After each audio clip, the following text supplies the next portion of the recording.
Bab az-zikir ini lumayan panjang, karena ini menjadi ruknut tariq, rukunnya tariqah wusul ilallah, untuk merasakan hadir kepada Allah, inilah rukunnya. Rukun itu bahasa Arab, artinya tiang. Nggak ada tiang ini nggak berdiri. Ya. Sebenarnya apa arti daripada zikir? Az-zikru ada beberapa makna. Namun di sini beliau memulai daripada faedah zikir. Az-zikru yusmirul maqamat kullaha minal yaqazah ila tauhid. Jadi zikir itu menghantarkan orang dari kesadaran batin, kita sadar nih, kita baca, ila tauhid, kepada tauhid mengesahkan Allah Subhanahu wa ta'ala. Wa yusmirul ma'arif wal ahwal, bisa membuahkan ma'rifat dan ahwal. Sebelum masuk ke bagian-bagian intinya, mari kita baca Al-Fatihah untuk baginda Nabi Muhammad SAW, karena beliaulah Sayyiduz Zakirin, pemimpin ahli zikir. Dan kita kirimkan, kita bacakan untuk qalbu kita. Dan begitu juga pengarang kitab ini, Syekh Abdul Qadir Isa Asy-Syadzili Al-Qadiri. Al-Fatihah. A'udzubillahi minasyaitonir rajim. Iyyaka na'budu wa iyyaka nasta'in. Shiratal ladzina an'amta 'alaihim ghairil maghdubi 'alaihim waladdallin.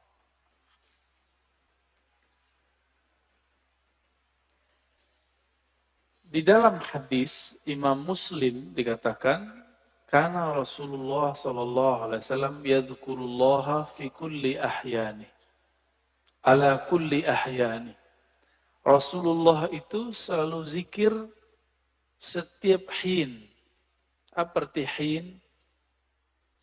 Hin artinya saat, waktu. Setiap saat, setiap detik, detik per detik. Baginda Nabi Muhammad SAW selalu mengingat Allah. Inilah yang diwariskan oleh ulama sufi. Karena kita tidak sanggup berzikir setiap nafas. Naik, turun. Maka dibuatlah zikir pagi sore. Berdasarkan ayat wasabbihuhu bukratan wasila. Dan bertasbihlah pagi dan sore. Lalu kemudian dilatihlah qalbu menyebut nama Allah. Dimulai dari 100, naik 500, naik 1000, itu latihan. Angka-angka itu cuma latihan, bukan riya. Orang berzikir dengan angka bukan riya, itu cuma latihan. Puncaknya nanti tidak pakai angka lagi. Tapi kapan kita zikir tanpa pakai angka? Kalau sudah menjadi pewaris Rasulullah sallallahu alaihi wasallam.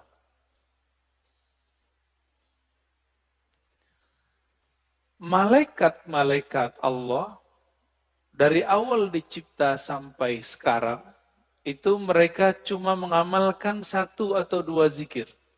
Jadi ada malaikat yang zikirnya cuma subhanallah. Ada yang subhanadzil izzati wal jabarut. Ada yang zikirnya cuma Allahu Akbar. Ada yang zikirnya cuma la ilaha illallah.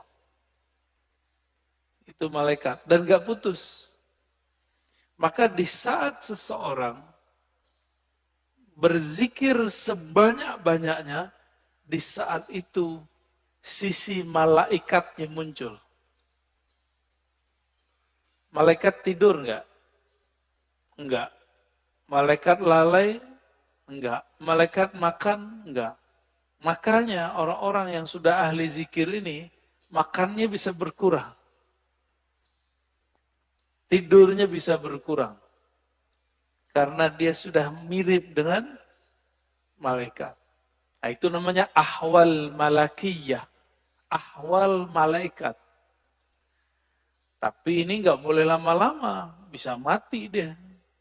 Tubuh ini tubuh insan, tubuh bashar. Mesti dikembalikan kepada basyariah. Manusia butuh makan. Manusia perlu tidur. Maka Nabi SAW ketika melihat sahabat-sahabat beliau kedapatan ahwal ini, maka beliau mengatakan, ana atqakum, aku yang lebih bertakwa, tapi aku masih tidur, aku masih nikah, masih bekerja. Ya. Jadi kalau ada orang merasakan ahwal seperti ini, itu nggak boleh lama-lama. Dia harus punya guru, mursyid yang akan membimbing dia untuk masuk ke ranah berikutnya. Ya.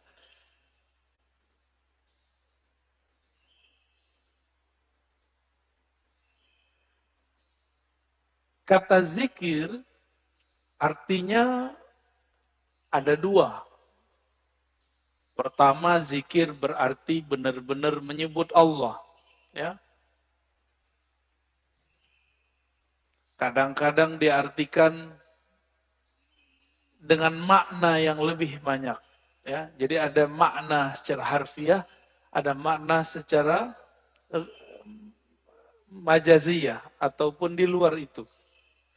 Bisa jadi diartikan zikir itu sholat Jumat, Al-Quran, majelis ilmu. Tapi itu penjelasan lain. Zahir dari zikrullah menyebut Allah. Ya. Dalilnya di sini disebutkan ada sekitar 15, ini baru sebagian. Lebih dari 200 ayat mengenai zikrullah. Ya. Kalau lebih dari 200, berarti penting nggak zikir? Lebih penting dari umroh. Ya. Tapi kenapa di musim normal orang lebih sering ngajak umroh? Kenapa banyak ustadz umroh, tapi sedikit ustadz zikir? Benar. Kenapa banyak orang bermimpi bisa umroh, tapi sedikit orang bermimpi bisa zikir yang banyak? Karena kalau zikir doang, fulusnya tipis. Kata dia. Kalau umroh, fulusnya banyak. Siapa bilang ya? Itu nggak ngerti dia. Dia nggak faham ayat waladzikrullahi akbar. Sungguh menyebut nama Allah itu lebih besar dari semuanya. Orang kalau zikir, apa aja jadi besar. Ya. Cuma masalahnya nggak yakin kepada Allah Subhanahu wa ta'ala. Dalam surah Al-Baqarah ayat 152, Allah mengatakan, fazkuruni azkurkum. Saya sudah pernah syarah di sini. Sebutlah ingatlah aku akan ingat kamu. Duluan mana yang mengingat? Allah atau kita? Allah. Maka ciri-ciri, tanda-tanda Allah lagi sebut kita digerakkan oleh Allah menyebut namanya. Itulah hakikat ayat ini. Lalu surah Al Imran 191, alladzina yazkurunallaha qiyaman wa qu'udan wa 'ala junubihim. Ulul albab itu disebut orang yang zikir berdiri, duduk ataupun berbaring. Dalam surah Al-Ahzab, ini ayat yang paling dahsyat ini. Ayat ini sering digunakan tidak pada tempatnya untuk membantah orang zikir dengan angka. Ya ayyuhallazina amanu zkurullaha zikran katsira. Wahai orang beriman, sebutlah Allah sebanyak-banyaknya. Ingatlah Allah sebanyak-banyaknya. Apakah ini dalil melarang menyebut dengan angka? Enggak. Zikir 1000 itu banyak bukan?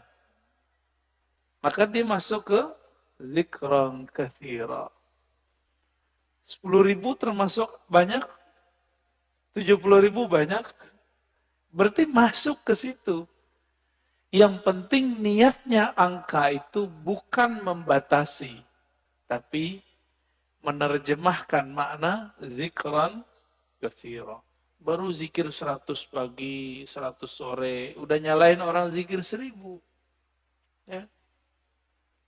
Nggak ngaca dia kepada sahabat Nabi. Sahabat Nabi Abu Hurairah zikir 12.000 sebelum tidur. Ada yang bisa zikir 12.000 sebelum tidur? Keburu tidur ya.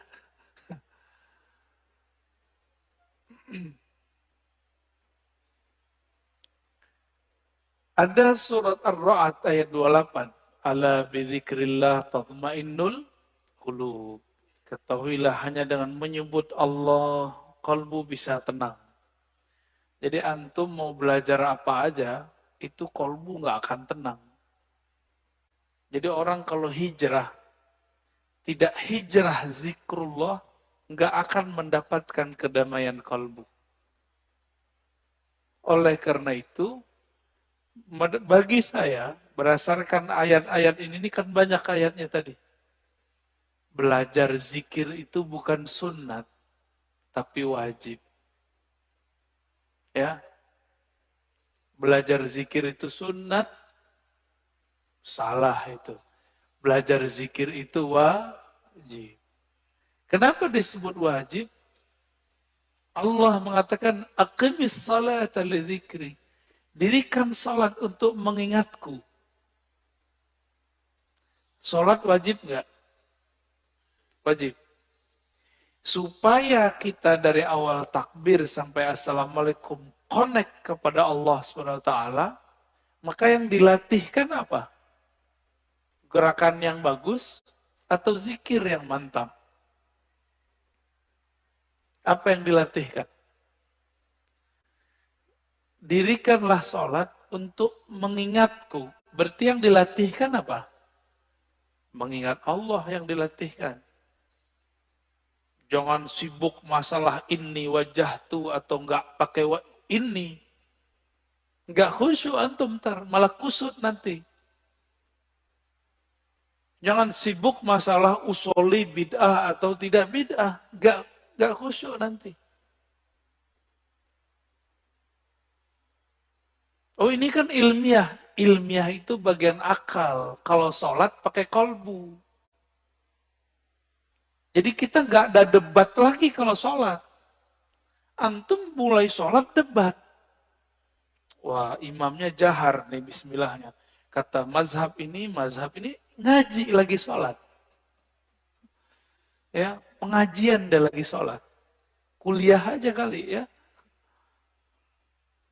Imamnya kunut. Debat lagi di hatinya. Kunut itu menurut imam ini bid'ah. Ngapain? Sholat itu bukan lagi berdebat. Sholat itu menikmati santapan-santapan zikrullah. Ya. Jangankan itu. Muawiyah ibn al-Hakam al-Aslami, ada orang bersin lagi sholat. Dia lagi sholat. Dia baca yarhamukallah. Gimana Pak? Boleh nggak? Kita lagi sholat. Ada orang bersin. Terus kita bilang, yarhamukallah. Gimana? Gimana sholatnya? Masalahnya sahabat ini kan nggak semua ngerti fikih. Nabi lagi ngajarin. Lagi sholat, sahabat bentak dia.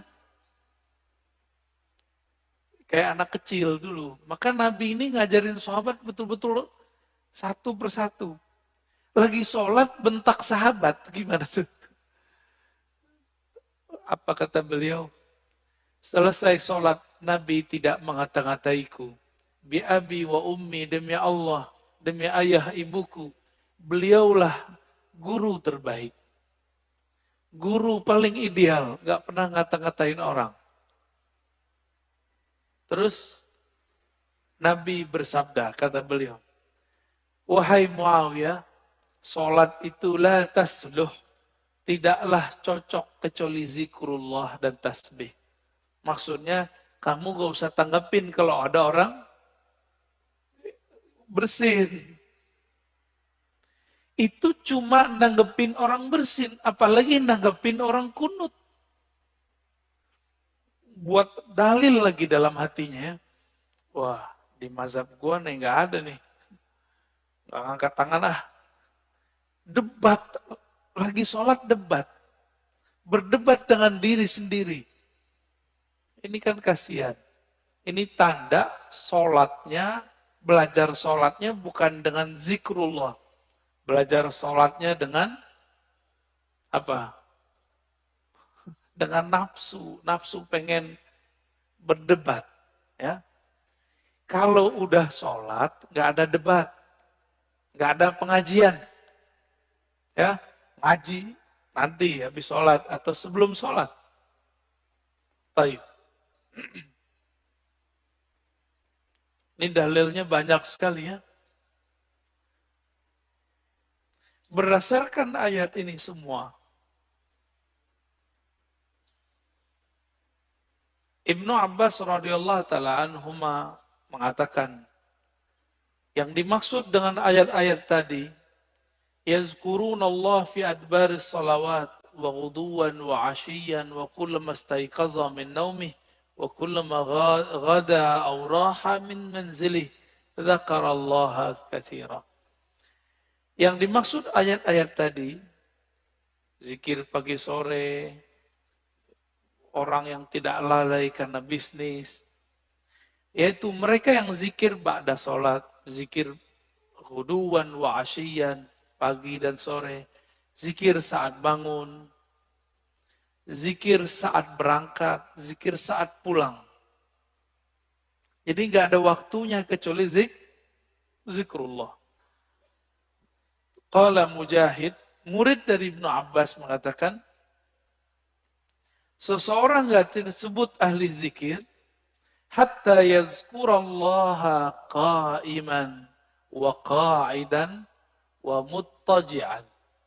Sampai dia ingat Allah, baik dalam keadaan duduk, berdiri, ataupun tidur. Gimana caranya zikir dalam tidur, Pak? Udah ada nyoba belum? Ini Anda nih minum. Gimana cara zikir kalau lagi minum? Bismillah, itu zikir sebelum minum. Bismillah. Itu zikir sebelum minum. Lagi minum, zikirnya apa?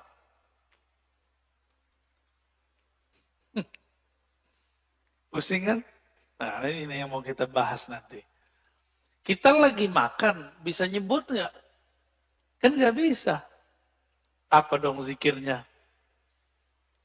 Zikirnya ada dua. Pertama, sebut di kolbu. Yang lebih tinggi, memandang air ini dari Allah. Memandang segarnya dari Allah. Kenyang dari Allah, itu zikir lagi makan. Gimana? Udah zikir lagi makan belum? Belum ya? Masih memandang nasi yang mengenyangkan. Masih memandang air yang menyegarkan. Berarti kita belum berzikir saat makan dan minum. Sederhana? Rumah makan sederhana.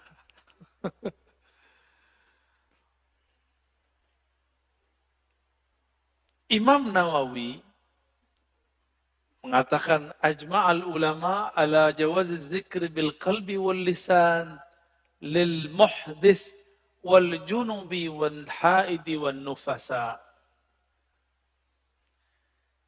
Ulama sepakat bahwa zikir itu dibolehkan dengan kolbu dan lisan, baik bagi yang berhadas, yang junub, yang haid, ataupun nifas. Kenapa? Ini kan zikir, sebenarnya zikir itu golnya di kolbu. Kolbu tidak pernah haid. Kolbu tidak pernah junub. Junubnya kolbu adalah lalai mengingat Allah Subhanahu wa ta'ala. Benar, sering junub gak antum? Makanya kita ini sering junub, Pak. Mandinya jarang. Ya. Makanya ketika masuk sholat, kita masih membawa junubul ghafalat. Junub lalai kepada Allah Subhanahu wa ta'ala. Orang junub betah nggak masuk masjid? Berani nggak masuk masjid orang junub? Masjid hakiki itu ada di kolbu, lagi sholat. Antum lagi mau sholat, tapi tidak keluar dari junub lalai. Gimana mau menikmati zikrullah? Ya, nggak bisa masuk. Jadi kita nggak bisa masuk ke kolbu kita. Padahal itu diri kita sendiri. Ya. Hadisnya sangat banyak. Ini ada hadis yang paling kenceng ya, paling dahsyat ini. Kata Nabi, "Masalul ladzi yadhkur rabbahu wal ladzi la yadhkur rabbahu kamasalil hayyi wal mayyit." Hadis ini riwayat Imam Bukhari ya, dalam kitab doa. Perumpamaan orang yang zikir dengan tidak zikir itu sama dengan orang hidup dan mati. Gimana? Berarti kita banyakkan hidupnya atau matinya? Jadi kalau hidung kita ini dibuka akan rasa penciumannya oleh Allah Subhanahu wa taala, indera penciuman batinnya oleh Allah, kita akan mencium orang yang tidak zikir itu bau bangkai. Cuma alhamdulillah Allah tutup itu. Coba kalau dibukakan, Pak. Kita setiap ke jalan kemana itu bau bangkai di mana-mana itu. Maka kita bersyukur kepada Allah, Allah tidak bukakan kasyaf yang banyak. Karena kalau kebanyakan kasyaf, bisa pusing sendiri kita nanti. Maka ada beberapa wali, gak berani mereka ke masjid. Karena kalau ke masjid, dia lihat muka orang macam-macam. Ada yang ria, ada yang muka monyet, ada yang muka kambing, ada yang muka babi. Ya, maka Imam Ghazali buat fatwa khusus untuk orang ini. Ya, dibolehkan oleh Imam Ghazali bagi orang ini tidak sholat di masjid sementara sampai ahwal itu hilang.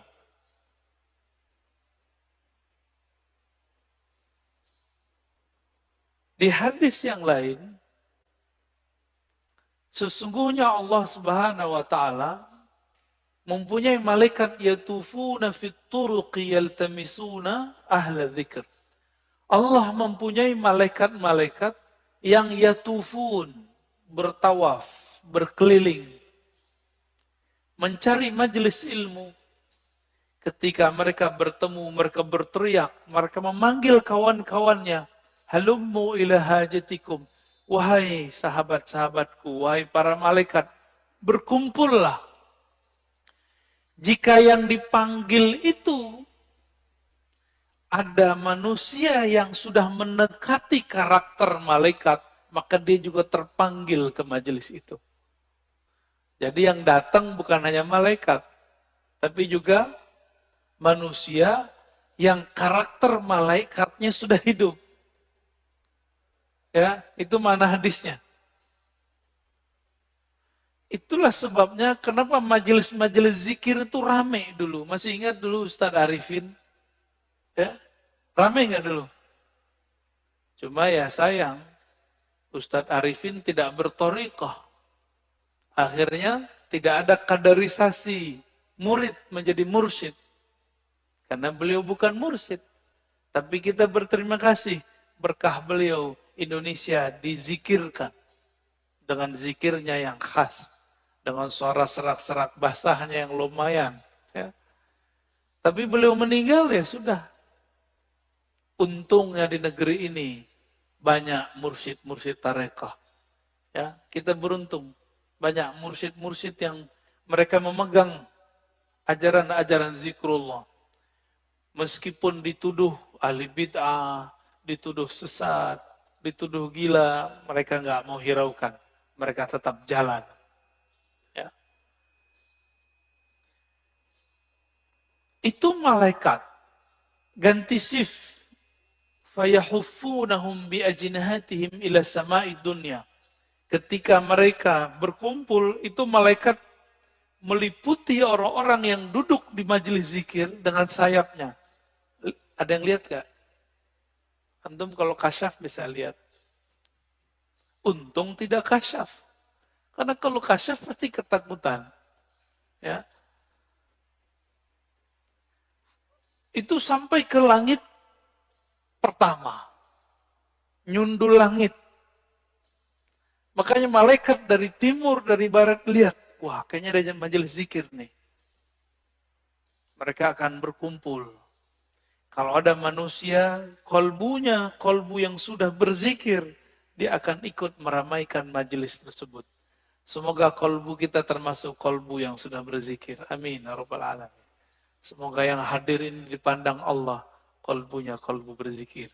Amin ya Rabb. Lalu mereka ditanya oleh Allah, wa huwa a'lamu bihim, pada Allah lebih tahu keadaan mereka. Ma yaqulu 'abdi, apa yang dibaca oleh hambaku wahai malaikat?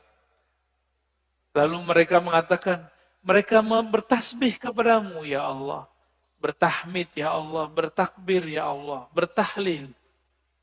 Apa kata Allah? Hal ra'auni, apakah mereka melihatku? Lalu para malaikat menjawab, tidak ya Rabb. Seandainya mereka melihat aku, bagaimana? Oh, kalau kita udah melihat Allah, antum tuh gak mau kerja lagi. Mungkin gak mau nikah lagi. Ya udah asik dengan zikrullah. Ini hadisnya panjang ya. Maka disebut dengan humul julasa la yashqa bihim jalisuhum.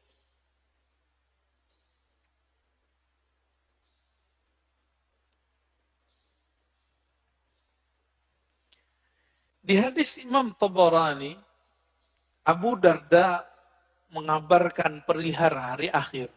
Rasulullah SAW bersabda, nanti di hari kiamat, Allah akan bangkitkan beberapa kelompok manusia, wajahnya bercahaya. Fi wujuhim nur. Lalu ditaruh mereka di atas minbar-minbar yang terbuat dari lu'lu'. Yaghbituhumun nas, laisu bi anbiya wala syuhada. Mereka bukanlah nabi. Mereka bukanlah syuhada. Faja a'rabiyun ala raqbatayhi faqala ya Rasulullah, hilhum lana na'rifhum. Lalu datang Arab Badui, berani najah. Wahai Rasulullah, siapakah mereka? Ceritakan kepada kami. Dijawab oleh Nabi, mereka itu dua karakternya. Satu, al-mutahabbuna fillah. Mereka saling mencintai dalam rahmat Allah. Dan yang kedua, yajtami'una ala dzikrillah. Mereka banyak di biladin syatta, di banyak negeri, kemanapun mereka berzikir kepada Allah Subhanahu wa ta'ala. Ini orang-orang begini nih. Nanti Nabi aja bingung. Wah, kok ada makhluk begini ya? Bercahaya. Ini hadisnya sangat banyak. Kita pendek aja ya.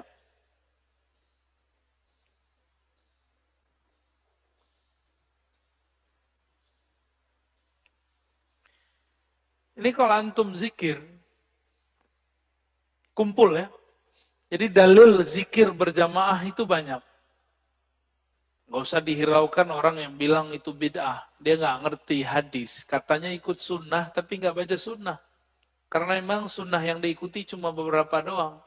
Cuma hadis kullu bid'atin dolalah. Ya. Penjelasannya dia gak belajar. Hadis Imam Ahmad, hadisnya sahih. Ma min qawmin ijtama'u yadhkuruna Allah azza wa jalla la yuriduna bidzalika illa wajha. Nah, ini coba lihat lafaznya.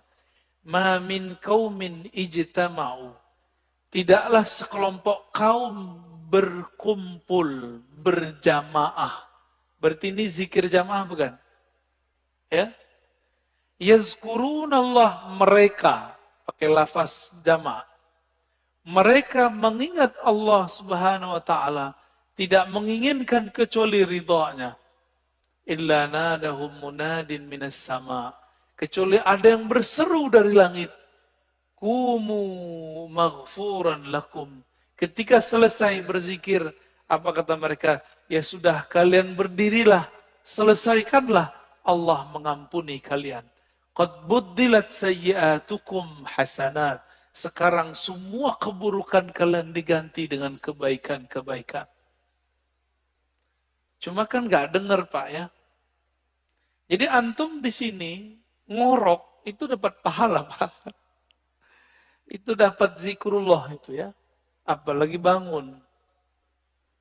Tapi jangan tidur Pak ya. Terus bilang begitu malah tidur lagi.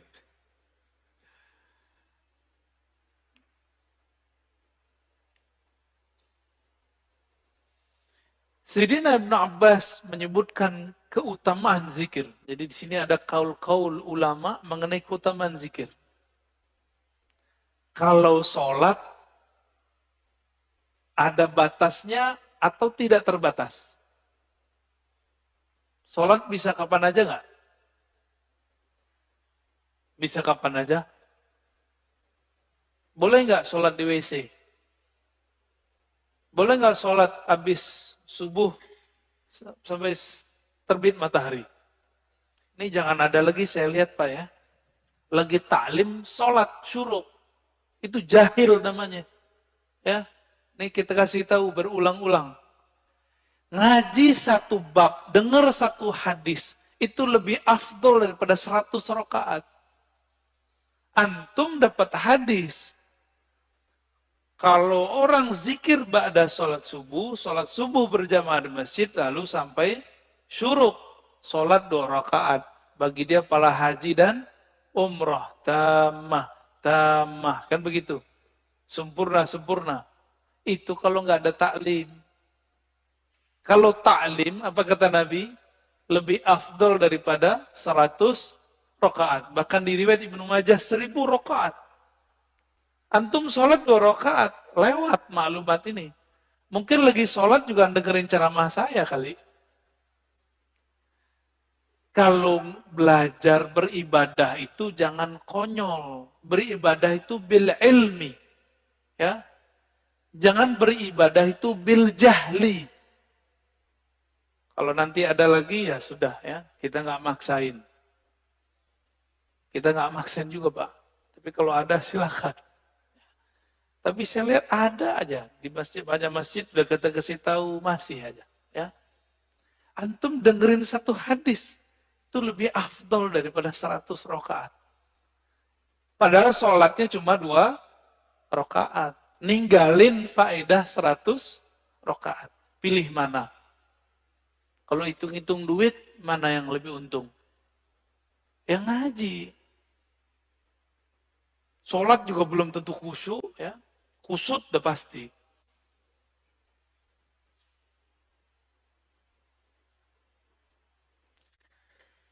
Ibnu Abbas mengatakan, sholat itu ada batasnya. Tapi kalau zikir nggak ada batasnya. Ya, sesuatu yang Allah wajibkan, tapi tidak ada batasnya, itulah zikrullah. Nggak ada batasnya. Disebut zikran katsira. Waktu kita kan 3 aja. Duduk, berdiri, tidur. Benar nggak? Kalau lagi hidup nih, kalau udah meninggal, ya berbaring nih. Ya, di liang lahat. Jadi waktu kita 3 aja.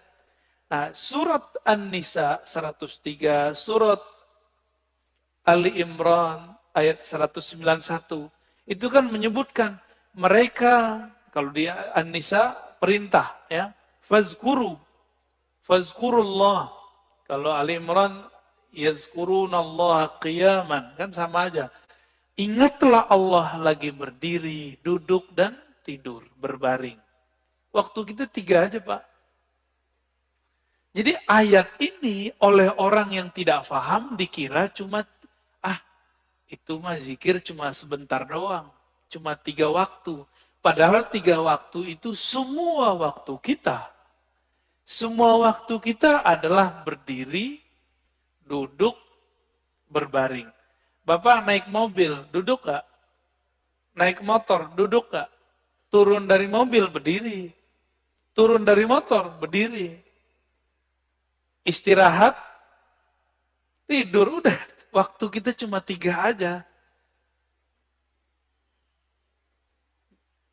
Antum baru paham ya? Lucu juga ya. Padahal ayat udah dibaca dari kecil.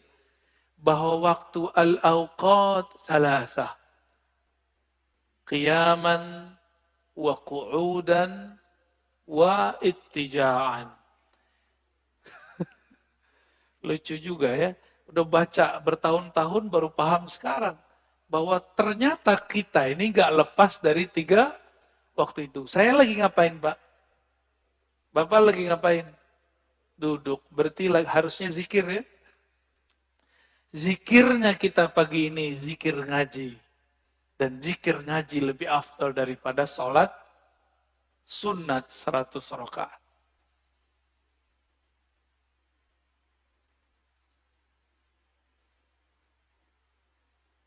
Ibnu Athaillah As-Sakandari mengatakan zikir itu usaha melepaskan kolbu dari ghaflah. Apa arti ghaflah? Lalai. Gimana caranya? Dan tardid ismillah bil qalbi wal lisan.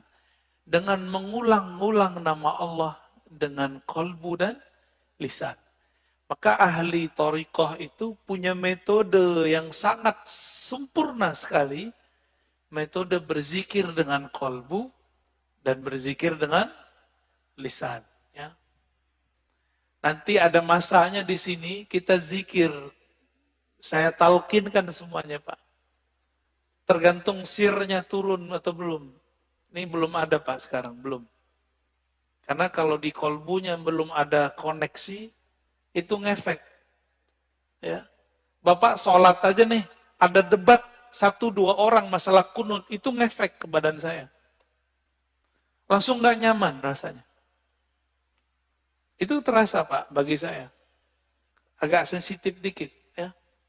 Jadi ada nih orang ngerasa, kunut, itu langsung gak nyaman saya. Ya. Apalagi di samping saya itu. Itu mengganggu sekali. Maka mending gak kasyaf. Karena kalau kita kasyaf, kedengaran isi hati orang kan gawat. Ya.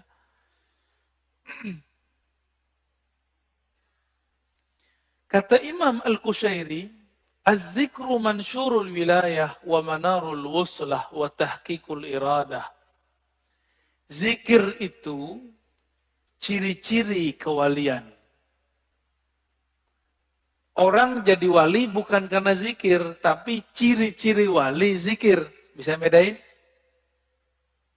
Ciri wali itu zikrullah. Tapi kalau jadi wali bukan karena zikir. Apa yang membuat orang jadi wali? Wali itu artinya kekasih. Kekasih itu pasti kenal. Kenal itu membuat dia jatuh cinta.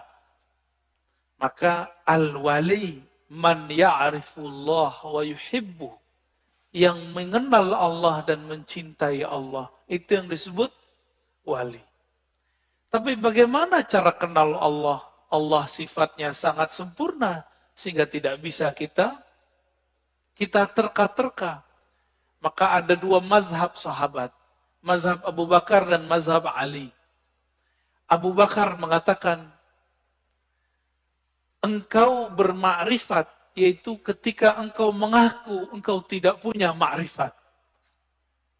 Udah dipikirin-pikirin, gimana cara kenal Allah? Akhirnya kita mengatakan, ya Allah, akalku tidak sanggup untuk memahamimu. Qalbuku hanya sanggup menyebut namamu. Hanya engkaulah yang bisa mengenalkan dirimu. Maka Sayyidina Abu Bakar mengatakan, al-ajzu an darkil idrak. Ngaku tidak tahu, itulah ma'rifat sebenarnya. Menurut siapa? Abu Bakar As-Siddiq. Lain dengan Sayyidina Ali. Sayyidina Ali mengatakan, La ya'rifuka illa anta ya Rabb. Tidak kenal engkau kecuali engkau ya Allah. Maka kenalkanlah dirimu kepada kami ya Allah. Sayyidina Ali begitu mintanya. Ya. Jadi zikir itu mansyurul walayah. Itu pencirian wali. Berarti karena ini ciri-ciri wali, ada yang ngambil ciri-ciri wali, dia bukan wali. Ada yang ngambil zikir, tapi dia bukan wali Allah. Ini hati-hati. Hati-hati ya. Dia bukan wali Allah. Tapi dia memakai jaketnya wali. Yaitu zikrullah.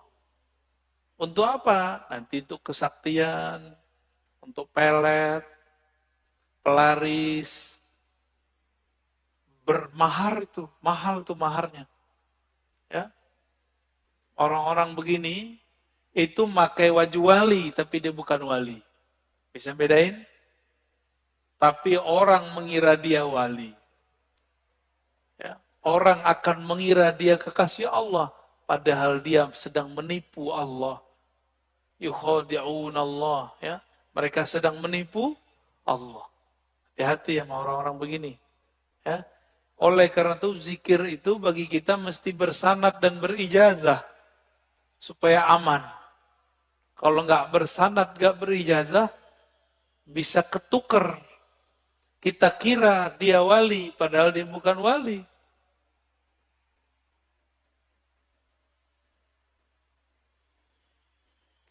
Ciri-ciri orang benar perjalanan ruhaninya, alamatu sihhatil bidayah, wa dilalatun nihayah. Ciri-ciri orang benar jalan ruhaninya, dia mulai dengan belajar zikir kepada ahlinya. Dan diakhiri dengan zikir pada penutupnya. Cuma beda. Orang kalau belajar zikir dari awal, biasanya di awal-awal rajin. Kalau orang sudah sampai, ini contoh, guru silat sama yang baru belajar silat beda nggak? Kalau baru belajar silat, siapa aja mau diajak tarung, bener. Kalau guru silat, nggak perlu, dia diam aja. Main di nafas aja dia. Ngelihat langkah orang, udah tahu dia ini jawara apa enggak. Ya. Tapi, kalau yang baru belajar silat gimana? Semua orang mau ditantangin sama dia. Ya. Sama lah begitu. Latihannya banyak. Kalau guru silat kan nggak perlu banyak latihan. Karena gerakan itu sudah di dalam dirinya. Maka kalau ingin usul kepada Allah, jangan mengikuti ahwal makomatnya guru. Tapi ikuti cara guru supaya bisa menjadi guru. Gimana cara beliau dulu? Beliau pasti dulu rajin berzikir. Ya. Ini maksud kalam beliau. Dan beliau mengatakan Imam Kusyairi, Az-zikru ruknun qawiyyun fit tariq. Ini yang saya sebutkan di depan. Zikir itu adalah rukun besar, rukun yang kuat, yang membuat orang bisa bertahan menjalani jalan kepada Allah Subhanahu wa ta'ala. Nah, ini yang unik. Kenal Ibnu Qayyim enggak? Siapa Ibnu Qayyim? Imamnya Wahabi, imamnya Salafi. Ternyata dia di akhir hayatnya berbicara tentang tasawuf. Dalam kitabnya Al-Wabilus Sayyib, ya, halaman 52, di beberapa cetakan beda halaman, kata beliau, "Wala raiba annal qalba yasda' kama yasda'un nahas wal fiddah wa ghairuhuma wa jilauhu bidzikr." Besi bisa karatan nggak? Bisa.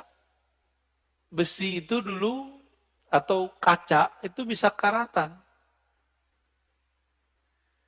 Sama, kolbu itu kan mirip seperti itu. Dia bisa karatan. Pembersihnya cuma zikrullah. Ini Ibnu Qayyim yang ngomong. Maka Ibnu Qayyim ini menganjurkan zikir dan istighfar, zikir dan istighfar. Dan dia mengajarkan di bagian lain di tempat, di kitab awal Babil Sayyib, agar seseorang mempelajari zikir kepada gurunya, kepada ahlinya. Dan dia di situ bercerita tentang Ibnu Taimiyah. Imam Salafi.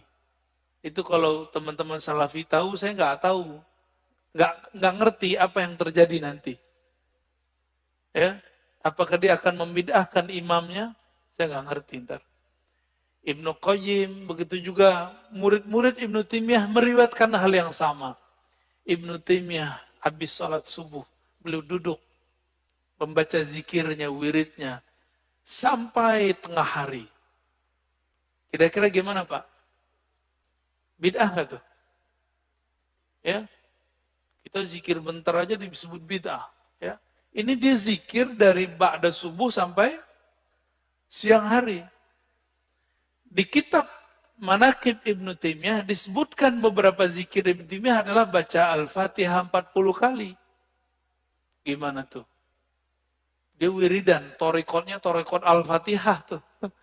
Fatihah diulang tardidul Fatihah arba'ina marrah. 40 kali dibaca-baca. Bismillahirrahmanirrahim. Begitu, dibaca lagi. Yang kita sebut apa namanya? Wiridan. Ditanya oleh Ibnu Qayyim, wahai Tuan Guru, Syekh Islam, apa gerangan yang terjadi pada engkau? Kok zikir selama itu? Apa jawaban beliau? Zikir itu adalah ghazai, kuti wa ghazai, adalah makanan ruhku. Itu kata-kata siapa? Ibnu Taimiyah. Jika aku kurang memberikan makannya, maka jiwaku menjadi lemah.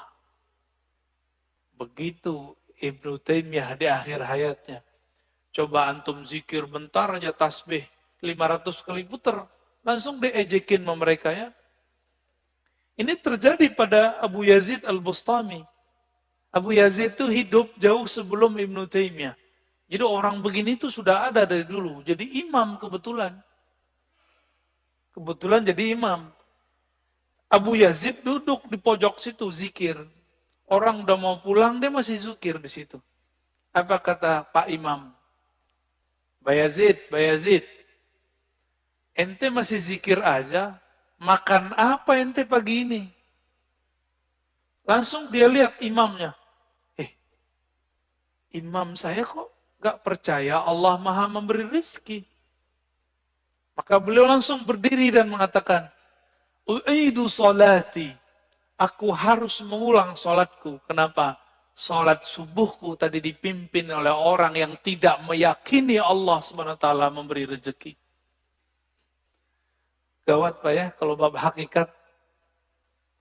Kayaknya kalau begitu banyak salat yang diulang nih. Makanya mazhab hakikat itu nggak boleh dikembangkan, cukup dipakai sendiri-sendiri.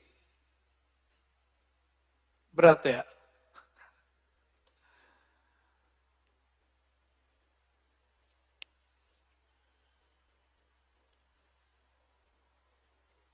Jadi mau murid, mau guru, mau mursyid, mau salik, dia harus punya zikir. Cuma kalau murid, zikirnya kayaknya ngoyo. Tahu ngoyo ya? Kayaknya berusaha gitu ya. Dan harus begitu. Ngos-ngosan seperti kita baru latihan lari, kita ngos-ngosan. Tapi kalau orang sudah biasa lari gimana? Biasa aja, dia santai aja. Makanya mursyid itu zikirnya santai karena sudah di nafasnya. Kalau kita zikirnya baru di lidah. Makanya agak belepotan. Ya. Zikirnya masuk ngitung. Ya. Kalau mereka zikirnya bukan lagi menghitung, tapi mereka dihitung oleh Allah Subhanahu wa ta'ala. Kalau tadi waktu 3, berdiri, duduk. Kalau sudah masuk ke makom zakirin, waktu itu disebut hin. Apa arti hin? Saat. Detik per detik. Maka bagi ahli zikir, satu nafas naik, satu nafas turun, itulah disebut hin. Itu yang disebut sa'ah. Waktu. Allah menyebut dirinya sang waktu, ad-dahr. Maka jika kita ingat Allah dalam nafas, kita sedang terhubung kepada sang waktu. Itulah zikir paling cepat menuju Allah Subhanahu wa ta'ala. Zikir dengan nafas. Ya.